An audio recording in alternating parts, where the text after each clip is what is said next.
Smoke billowed from the crumpled hood of the luxury Audi that had veered off the rain-slicked road and slammed into an ancient oak.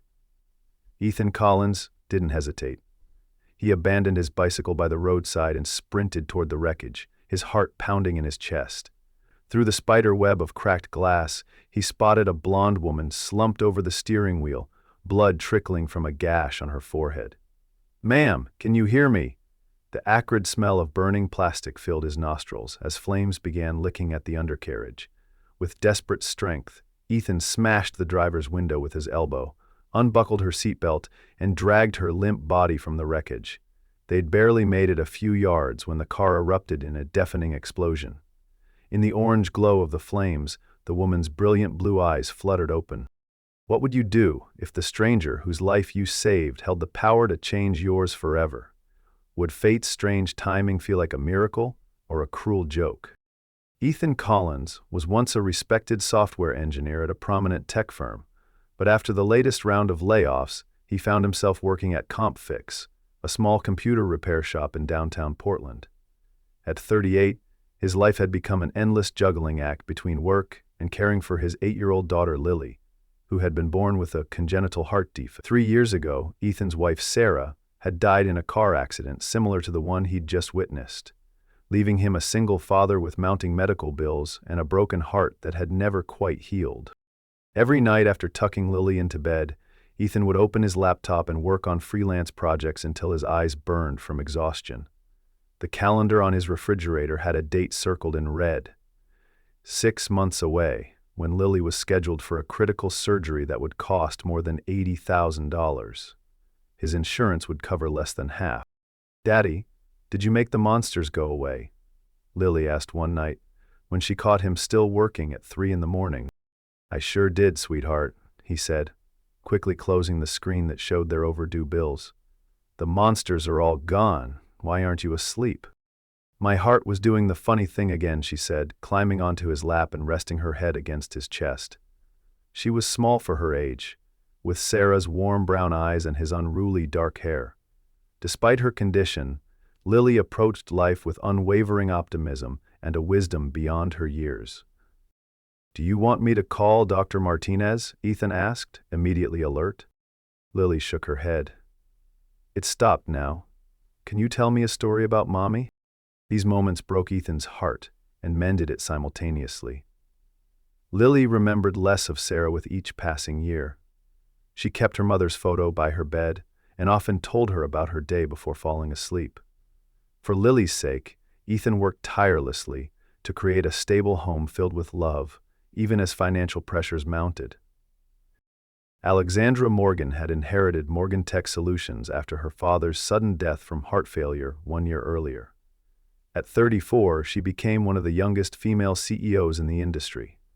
Under her leadership, the company had expanded its market share and launched a revolutionary new software platform. Business magazines praised her sharp intellect and ruthless decision-making. What they didn't see was how she returned each night to her empty penthouse overlooking the city, haunted by the silence.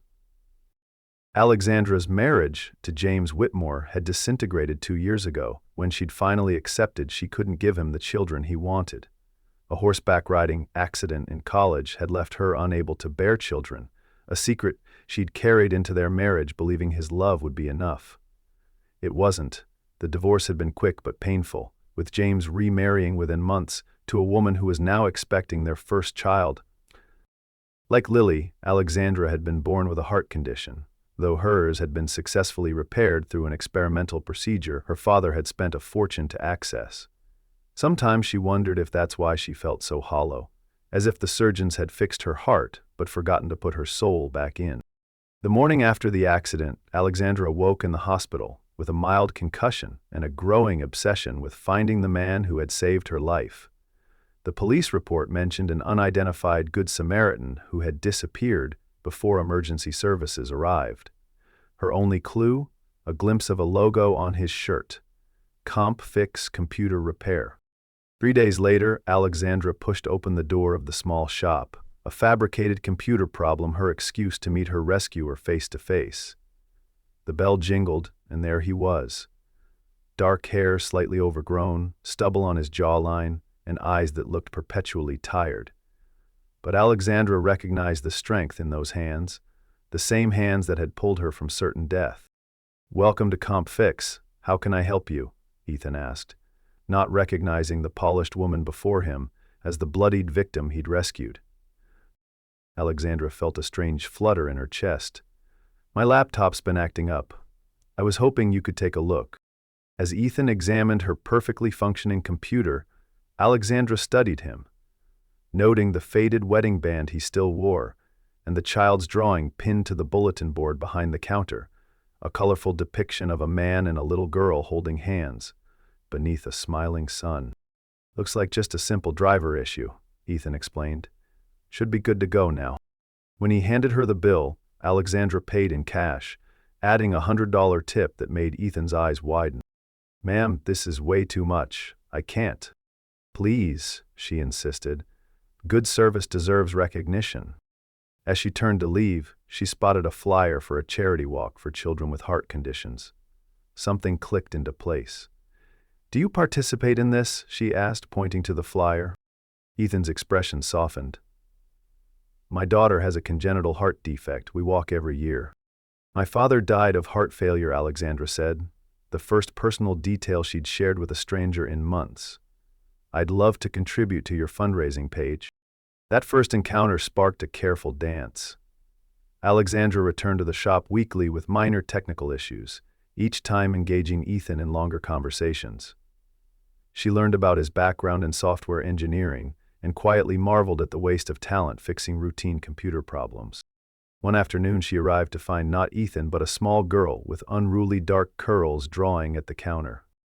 "Hello," the child said cheerfully. "Daddy's fixing Mr. Peterson's computer in the back. I'm Lily. I'm 8. I'm Alexandra. I'm a friend of your dad's." Lily studied her with curious eyes. "You're really pretty. You look like the angel in my dream." Alexandra laughed, unexpectedly touched.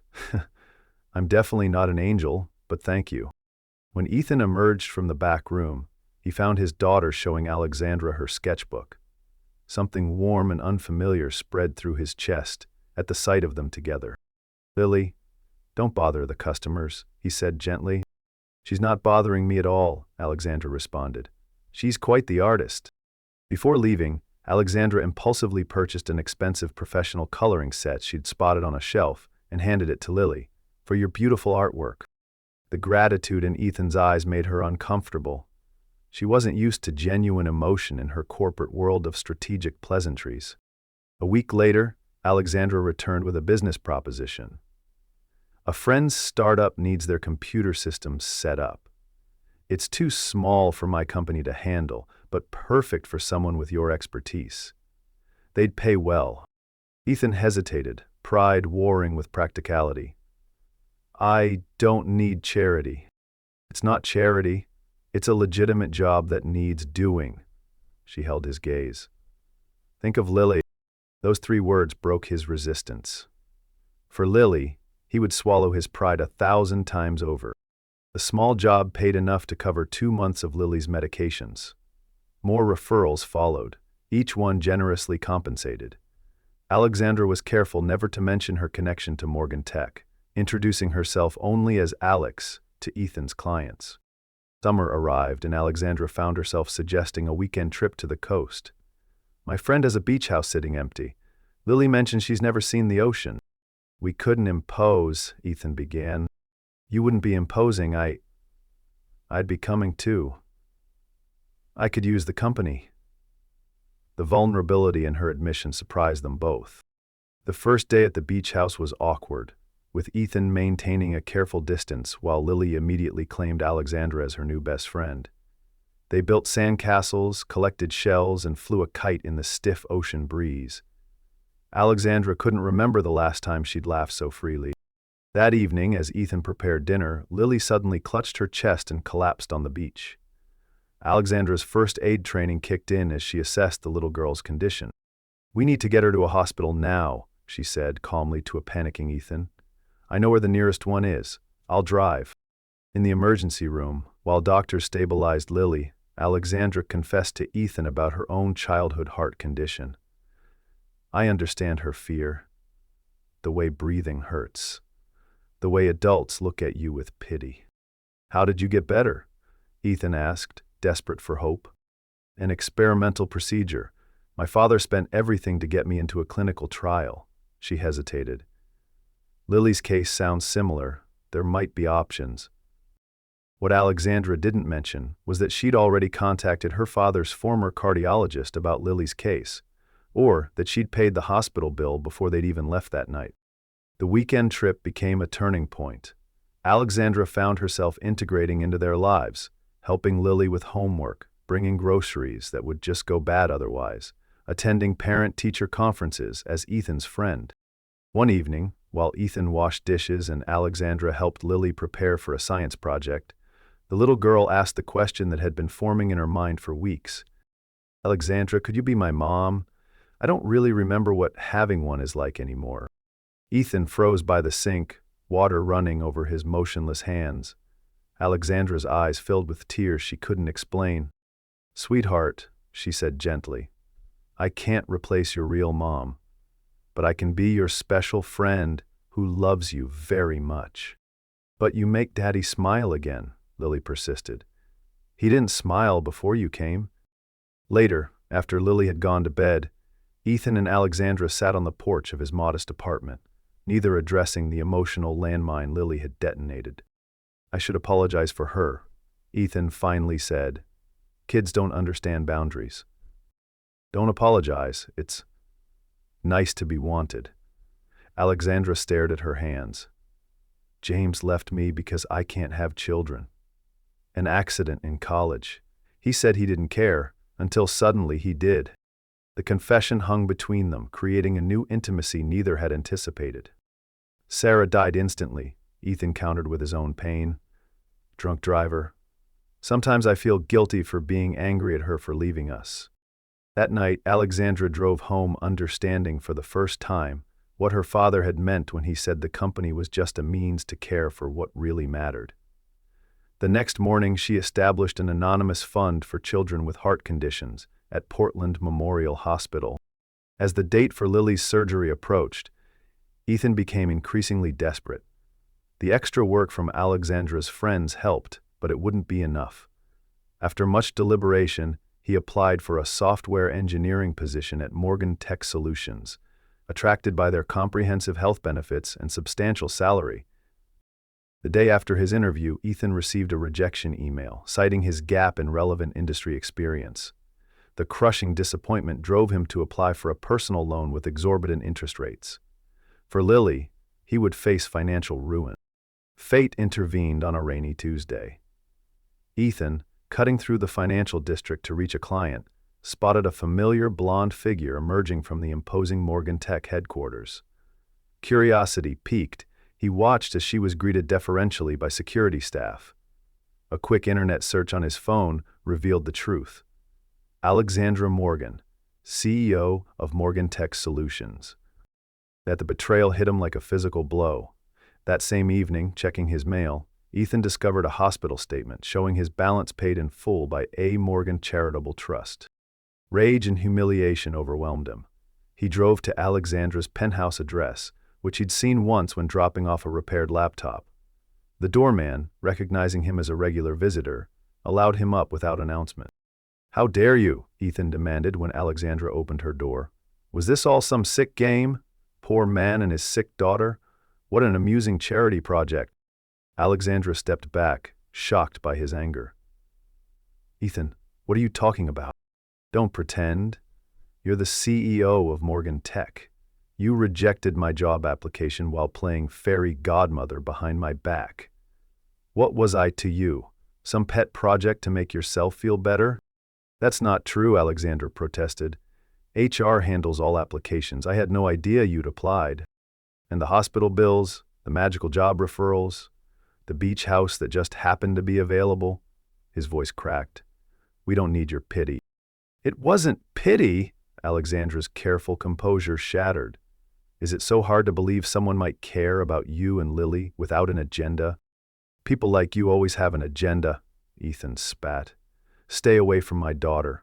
She's been through enough loss without you playing mom when it amuses you. The words struck deeper than Alexandra could have imagined. "Ethan, please." "We're done here," he said, turning away. "Don't contact us again." For the next 3 weeks, Alexandra respected his wishes, though it felt like tearing out a piece of herself. She threw herself into work, staying at the office until midnight, ignoring concerned looks from her executive team. Twice she drove by Comp Fix, just to glimpse Ethan through the window, but never went inside. Then came the legal notice from her ex-husband, James. He had somehow learned about Lily and was petitioning for custody, claiming Ethan was an unfit father who endangered his child by delaying necessary medical treatment. James offered to pay for Lily's surgery in exchange for becoming her legal guardian. Alexandra immediately recognized the manipulation. James had been trying to gain leverage over her company's shares since their divorce. What better way than to control someone she clearly cared about? Across town, Ethan faced his own nightmare. With Alexandra gone and the surgery date looming, he'd sold his car, emptied his meager retirement account, and moved into a studio apartment to save on rent. None of it was enough. The hospital required a deposit he couldn't provide, and now this wealthy stranger was threatening to take his daughter. "Daddy, why can't I see Alexandra anymore?" Lily asked one night, clutching the angel drawing she'd made. "Did she stop loving us?" Ethan couldn't answer through the lump in his throat. The truth was, he missed Alexandra with an intensity that frightened him. But pride and fear kept him from reaching out, even as his world crumbled around him. The morning of the custody hearing, Ethan sat alone in the courthouse hallway, his borrowed suit hanging loosely on his frame after weeks of stress and minimal sleep. His pro bono lawyer had already warned him that James Whitmore had assembled a formidable legal team and had the financial resources to make a compelling case. "Mr. Collins," a court clerk approached. "There's been a request to delay by 30 minutes. The judge has granted it." Ethan nodded numbly, wondering what new tactic Whitmore was employing. 20 minutes later, the courthouse doors burst open and Alexandra strode in, flanked by 2 stern-looking attorneys carrying multiple briefcases. Her eyes found Ethan's immediately. "I'm here to help," she said simply. "Will you let me?" Before he could respond, James Whitmore appeared, looking confident in an impeccable suit. His smile faltered when he spotted Alexandra. "What are you doing here?" he demanded. "Stopping you from destroying another family," Alexandra replied calmly. Inside the courtroom, James's attorney painted Ethan as irresponsible and financially incapable of providing proper care for a child with serious medical needs. They emphasized the delayed surgery, the changing apartments, the long work hours. "Your Honor," James's attorney concluded, "Mr. Whitmore can provide the stability and resources this child desperately needs. He and his wife have already been approved as foster parents and can offer Lily a proper 2-parent home." When it was Ethan's turn, his lawyer did his best, but lacked the resources to counter James's well-crafted narrative. Ethan's heart sank as he watched the judge's expressions. Then came the surprise witness, Alexandra Morgan. "Ms. Morgan, what is your relationship to the child in question?" James's attorney asked, clearly hoping to portray her as just a casual acquaintance. "I know Lily because her father saved my life," Alexandra began, her voice steady. She recounted the car accident, Ethan's heroism, and how she had sought him out to thank him. Then, she addressed the elephant in the room. "Your Honor, James Whitmore is my ex-husband. He has no interest in Lily's welfare. This is a calculated attempt to gain leverage over my company's shares through emotional manipulation." Gasps filled the courtroom as Alexandra revealed the evidence her investigators had uncovered. James had bribed an HR employee at Morgan Tech to reject Ethan's application.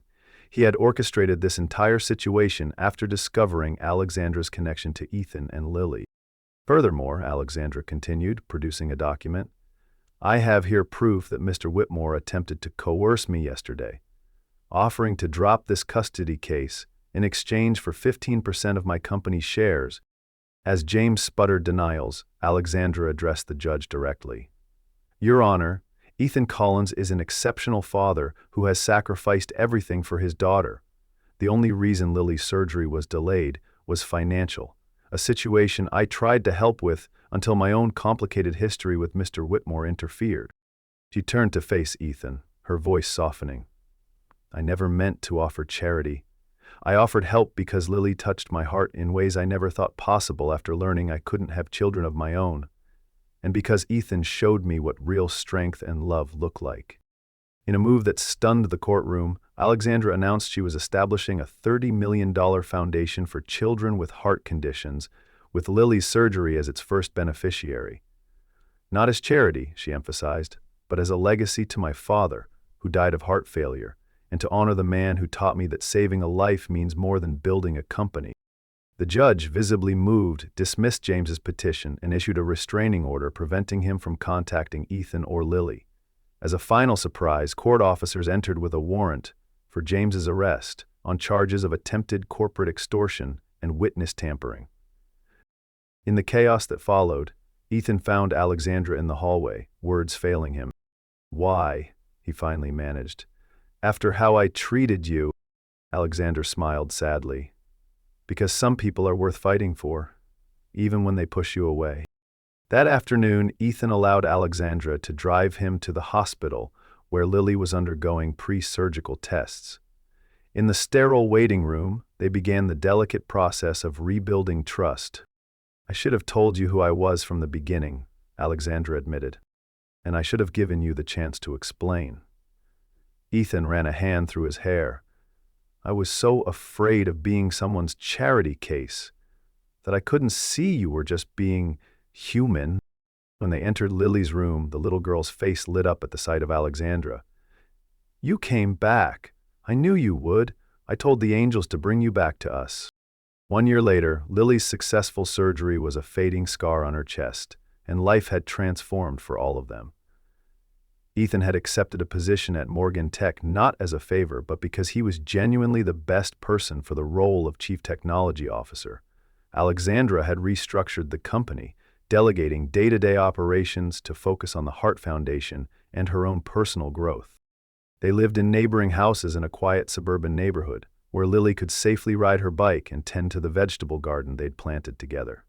The arrangement raised eyebrows among Alexandra's corporate friends, but she no longer measured her life by others' expectations.